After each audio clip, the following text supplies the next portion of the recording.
조영찬의 집중 분석 시간입니다. 최근에 중국 경제 증시 흐름이 굉장히 위태롭습니다. 물론 지준율 인하라든지 대책으로 좀 반등이 홍콩이나 중국이 오는데요. 추세적으로 돌렸다고 보는 분들은 많지 않을 겁니다. 중국 경제, 중국 증시 상황이 왜 이렇게 어려운 건지, 언제쯤 회복될는지 미중산업경제연구소 조영찬 소장님 함께하겠습니다. 어서 오십시오. 예, 안녕하십니까. 미국 투자하시는 우리 개인 투자자들은 많은데 중국 투자하는 분들은 예전보다는 많지 않을 거예요. 그런데 사실은 중국 증시, 그다음에 홍콩 H지수 빠지면서 비상 걸린 게 우리 ELS잖아요. 그래서 지금 손실들이 많다고 하는데 어느 정도입니까? 손실 규모가? 네, 그 홍콩 ELS 펀드와 관련해서 지금 속속 만기가 돌아오고 있는데요. 네. 10일부터 이제 만기를 맞고 있는 키움이라든지 한국투자증권, 미래에셋증권의 수익률은 마이너스 최대 57%까지 나오고 있습니다. 아무래도 그 기초 자산이 될 수가 있는 홍콩 H지수 같은 경우에는 3년 연속 하락했고요. 새해 들어서도 무려 두 자릿수 하락을 하는 주요 증시 가운데 가장 큰 폭의 하락을 기록했기 때문에 그렇습니다. 이제 매일 수백억 원의 만기가 돌아오고요. 상반기에만 무려 10조 원 정도의 만기가 돌아온다고 합니다. 아무래도 현재 상황에서는 6조 원 정도의 원금 손실이 불가피하기 때문에 상당히 커다란 사회 문제가 될 가능성이 높다고 보여집니다. 네. 3년 전, 2년 전 팔아놓은 건데, 그러게요. 저도 의아합니다. 저희가 이렇게 홍콩의 중국 중화권 정시가 좋은 건 아닌데 왜 이렇게 많이 팔았을까? 사석에서도 그런 얘기 많이 하는데 사실은 ELS 팔 수 있는 게 설정이 제일 좋다 그러더라고요. 홍콩 H지수가. 그걸 이제 개인 투자자들이 손실을 고스란히 떠안고 있는 거고요. 중국 증시는 왜 이렇게 약합니까? 중국 정부도 좀 받치려고 하는데도 불구하고 이렇게 추세적으로 흘러내리는 이유는 뭔가요? 가장 중요한 것은 그 보이는 손인 중국 정부가 시장에 너무 과도한 개입을 하고 있다는 건데요. 지난해 연말에 시주석에 지적의 스크래치를 낼 수 있는 주가 하락을 방지하기 위해서 연기금이라든지 기관들에게 주식을 매도하지 말라는 금지령이 떨어졌습니다. 하지만 연초에 풀리면서 투자가들의 환매 요구가 한꺼번에 몰리면서 대형주를 중심으로 해서 주가가 좀 하락을 하고 있는데요. 정책 실패도 있고요. 또 이데올로기 정책을 계속 강요를 하다 보니까 중국 증시 같은 경우는 지난 3년간 시가총액이 무려 8,442조 원이 사라졌다고 합니다. 영국 GDP의 2배 규모고요. 일본 증시의 시가총액이 3년 동안 모두 사라진 겁니다. 이 때문에 투자가들은 중국 정부 정책에 신뢰를 하지 않고 있기 때문에 여러 가지 경기 부양책뿐만 아니라 증시 부양책 또 지준율까지 낮추고 있지만 중국 증시에 대한 투자가들의 반응은 좀 뜨뜻미지근한 상황입니다. 네, 결국은 매도를 금지시켜서 될 게 아니라 매수세가 있어야 되는데 그죠? 살려고 하는 사람이 없는 거죠. 중국 정부가 그런 정책들 쓰다가 최근에 주가가 밀리니까 얼마 전에 홍콩 쪽이랑 해서 기관들을 통해서 주식을 좀 사게 한다. 소위 증시 안정 펀드 기금을 동원한다는 얘기 있었는데 이건 사실 좀 확인이 돼야 된다는 얘기도 있고요. 내용 알려주세요. 네, 현재 중국에서는 1억 명이 넘는 개미들이 주식 투자를 하고 있는데요. 네. 부동산 시장이 전체 자산의 70%, 지금 계속 하락하고 있고요. 또한 주가와 관련해서도 10% 자산이 있다 보니까 소비가 계속 위축이 되고 있는 상황이라고 합니다. 이런 소비를 부양시키기 위해서는 주가를 좀 끌어올릴 수밖에 없기 때문에 중국 같은 경우에는 현재 창구 지도를 통해서 공매도 제한 조치에 지금 들어가 있는 상황이고요. 기관들에게 대해서는 ETF를 좀 매수하라고 하면서 거래를 좀 활성화시켜주는 조치들이 나오고 있습니다. 이뿐만 아니라 국부 펀드인 그 자회사의 그 후이진 투자공사를 통해서 국가 대표 펀드를 만들 예정으로 있는데요. 최대 규모는 55조 원 정도가 되지만 금융기관들이 돈이 부족하기 때문에 이 금액이 달성될지는 좀 불가능하다고 합니다. 또 한 가지는 2조 유엔의 증시 안정기금을 마련할 계획으로 있는데요. 2008년 그리고 2013년도에도 이런 증시 안정기금을 통해서 증시를 좀 올리는 그런 그 노력을 했지만 실질적인 효과는 그렇게 크지는 않았습니다. 이번에도 이런 조치를 쓰긴 하겠지만 문제는 규모가 얼마가 되든지 간에 증시와 관련해서는 호재가 될 수는 있을 거로 보여집니다. 하지만 지금 현재는 돈을 얼마만큼 뿌리느냐가 중요한 것이 아니라 경제 펀더멘털이 돌아와야지 주식 시장으로 개미들이 본격적으로 자금이 유입되는데 이런 게 아직 보이지를 않고 있기 때문에 뭐 중국 증시와 관련된 조정은 좀 길어지지 않을까 생각이 됩니다. 네. 뭐 우리가 1, 2년 전에 이제 시진핑 주석의 사면임을 놓고 여러 가지 그 이야기를 했고 중국에선 기대감, 밖에서 보는 사람은 노이즈가 있었는데 결국 이후에 중국의 통치나 경제나 정치가 중심을 좀 못 잡는 것 같습니다. 이전에도 그래서 중국 증시에서 외국인 자금 흐름 체크해 주셨는데요. 자금이 좀 지금도 빠지는 거죠. 빠져서 주로 어디로 갑니까? 네, 작년 하반기부터 외국인들의 엑소더스가 본격화됐는데요. 네. 무려 31조 원이 중국 증시에서 빠져나왔고요. 우리나라 중학개미들 같은 경우에도 1조 넘게 중국 증시에서는 매도를 했다고 합니다. 이 자금들이 고스란히 일본과 인도 쪽으로 지금 유입이 되고 있는데요. 일본 증시 같은 경우에는 1989년도에 버블 터지기 직전에 주가 수익 비율이 무려 60배 정도에 달했지만 현재는 20배 정도로 고평가 논란에서 해소됐다는 거고요. 또 일본은 빠르면 4월 달부터 금리 인상이 들어갈 정도로 지긋지긋했던 디프레이션을 지금 탈출하고 있다는 점에서 외국인들이 상당히 선호를 하고 있다고 합니다. 또 한 가지는 인도 시장인데요. 인도는 지금 현재 5월 달에 그 총선이 예정이 되어 있는데 이 총선에서 여당이 압승할 것이라는 전망들이 계속 나오고 있다고 합니다. 이렇게 됐을 경우에 올해 인도 경제 같은 경우는 3% 성장이 예상이 되고요. 또한 그 외국인들의 직접 투자 자금들이 1,000억 달러까지 유입될 것으로 보여지는데요. 이렇게 되면 제조업과 관련된 일자리가 늘어나면서 인도의 소비 시장을 자극하는데 그림에 나타나는 것은 인도의 자동차 시장과 관련된 판매를 보여줍니다. 인도 같은 경우에는 신차 판매 증가율이 연평균 한 7% 정도 되는데요. 이 규모는 현재 일본을 제치고 중국, 미국 다음으로 큰 시장인데 앞으로 제조업이 더 활성화될 일수록 인도와 관련된 소비 관련주, 뭐 은행주라든지 또 전자결제 회사라든지 뭐 다양한 그 종목들이 부각이 될 가능성이 높지 않나 보여집니다. 네.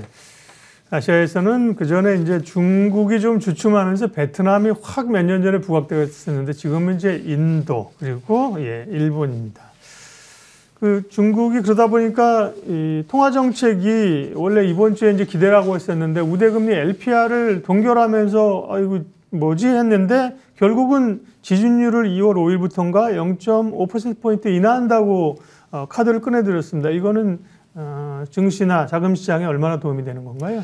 네, 시진핑이 지금 고심하는 것은 주가가 아니라 현재는 위에나 같이 안정이라고 합니다. 예. 시진핑 주석 같은 경우는 1월 달에 열렸던 중앙당교 학습회의에서 중국은 금융 강국을 목표로 하고 있는데 이를 달성하는 핵심 요소가 바로 강한 통화라는 지적을 했는데요. 아무래도 현재 금리를 낮췄을 경우에 1조 달러에 달하는 국제투자은행들이 중국의 그 단기 자금을 빌려줬는데 위에나 가치가 지난해 4.5% 하락한 뒤에요. 이번에도 하락을 했을 경우에는 막대한 자금들이 빠져나갈 수가 있다는 겁니다. 이 때문에 현재는 지준율을 낮춰서 기업들에게 자금난을 해소시켜 주려고 하는데요. 문제는 이런 자금 집행과 관련해서 은행단들도 자금이 부족하다고 합니다. 이 때문에 지준율을 낮추더라도 경기 부양 효과는 그렇게 크진 않을 것으로 보여지고요. 위에나 같은 경우에는 금리를 인하를 안 했기 때문에 이제 서서히 이제 하락하는 국면이긴 하지만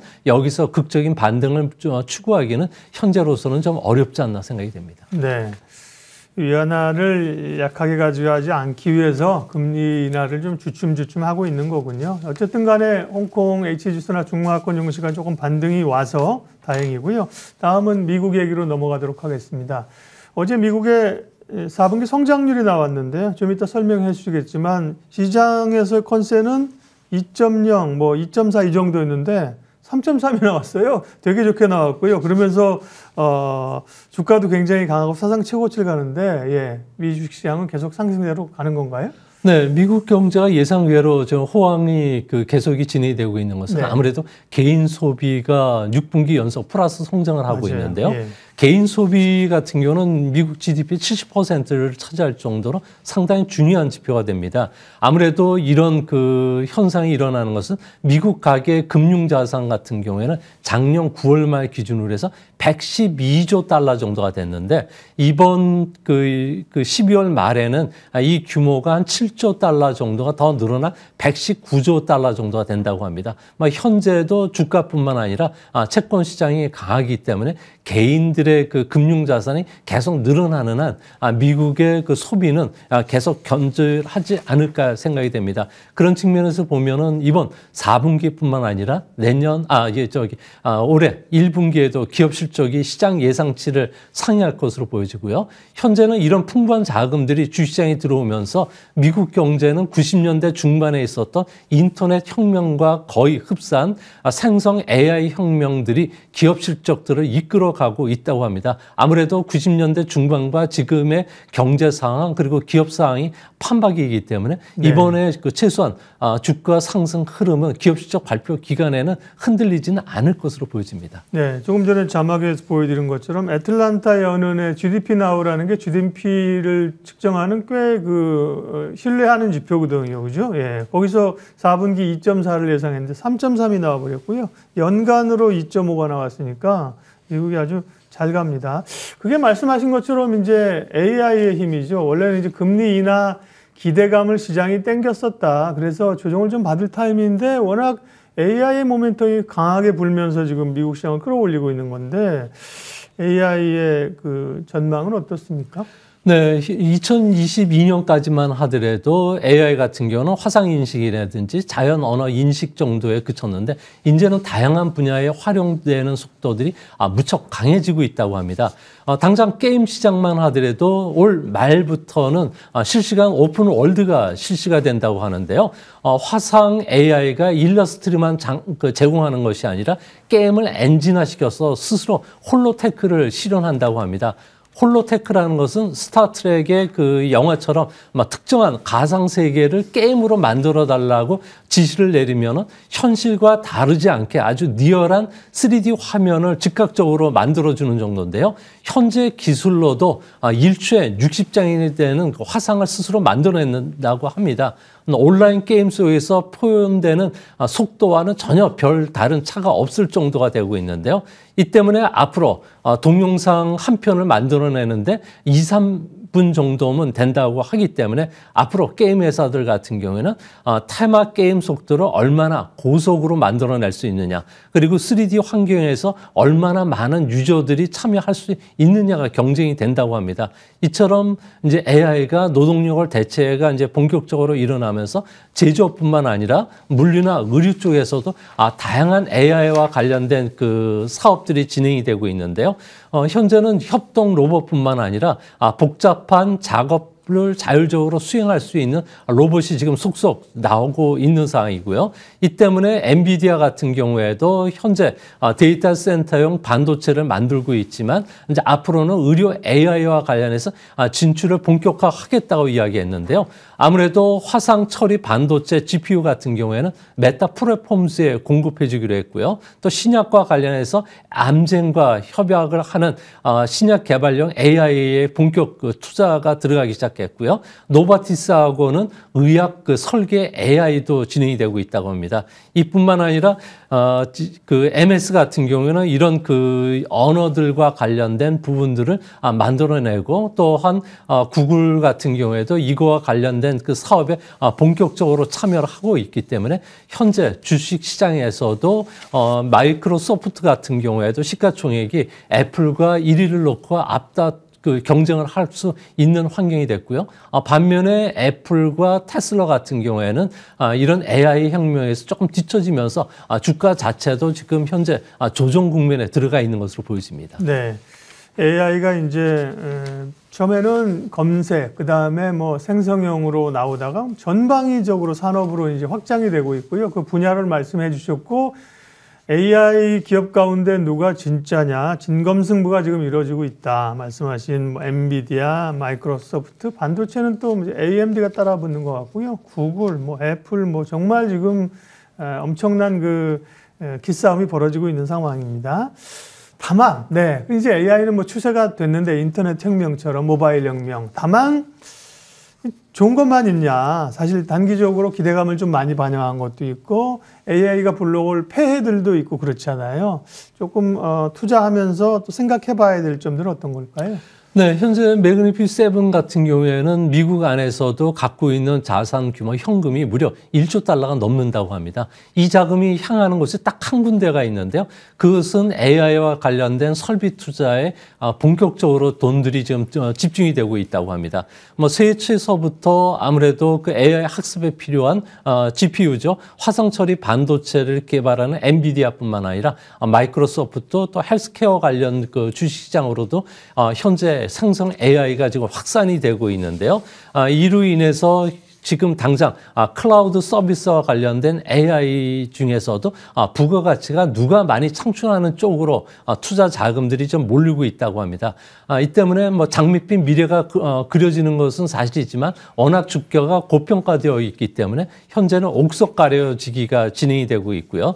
또 한 가지는 AI 같은 경우에도 현재 워낙 그 능력이 출중하다 보니까 미국 대선에도 개입하는 상황까지 일어났고요. 또 AI와 관련해서는 현재 그 학습용으로 쓰고 있는 기존 미디어의 기사들과 관련된 무임승차 논란도 지금 현재 벌어지고 있다고 합니다. 뉴욕 타임즈 같은 경우에도 오픈 AI하고 마이크로소프트가 무단으로 자사의 기사를 가져가서 학습용으로 쓰고 있다고 해서 연방 그 법원에 제소가 되어 있는 상태인데요. 현재는 이거와 관련해서는 소송을 준비 중이지만 소송이 본격화되면은 무단으로 사용했던 데에 따른 막대한 비용 청구가 진행이 되지 않을까 생각이 됩니다. 네. 마지막으로 어쨌든 AI 하면 범위가 굉장히 많고 확산되고 있지만 가장 핵심적인 건 반도체인데요. 반도체 흐름이 괜찮을지 또 국내 반도체 업체들 상황은 어떤지 마무리해 주세요. 네, 가팜이 투자하고 있는 그 투자 자금들이 대부분 클라우드라든지 정보 시스템용 반도체에 집중되고 있습니다. 이 때문에 TSMC는 수혜를 받지만 우리나라의 그 반도체 기업들은 수혜를 덜 받고 있는데요. 다행히 우리나라 기업들 같은 경우에도 반도체 재고 수준이 지금 바닥을 탈출하고 정상으로 가는 그 흐름이기 때문에 메모리 반도체 가격이 또 상승할 수 있을 거로 보여지고요. 우리나라 메모리 반도체가 주력으로 들어가는 PC 같은 경우에도 현재 출하대스가 마이너스 폭이 지금 상당히 줄어들었습니다. 곧 조만간에 플러스로 돌아서게 되는데 이거와 관련해서는 윈도우 같은 경우에는 역대 모델 서비스가 중단되기 전후 24개월은 주가가 항상 상승을 해왔습니다. 이번에 윈도우 10 같은 경우에도 2025년 10월 14일 날 종료가 되기 때문에 PC 교체도 이제 AI와 관련된 PC로 대거 내년도부터 교체가 되는데 이거와 관련된 수요들이 지금 일어날 수밖에 없다고 합니다. 이 때문에 1월 달부터는 아무래도 과거 사례를 보더라도 우리나라 메모리 반도체와 관련된 주가가 상승할 수 있지 않나. 그리고 특히 PC뿐만 아니라 스마트폰도 AI와 관련된 교체 붐이 이제 앞으로 크게 일어날 수 있다는 점에서 메모리 반도체와 관련돼서 부정적으로 보지 마시고 조정 시 매수하시는 전략도 좋지 않나 보여집니다. 네, 오늘 집중 분석 최근에 이제 중국 증시와 관련된 이야기들 정책 이야기 봤고요. 미국 상황들은 역시나 지금 시장을 주도하고 있는 AI 얘기했습니다. 미중산업경제연구소 조용찬 소장님 함께했습니다. 고맙습니다.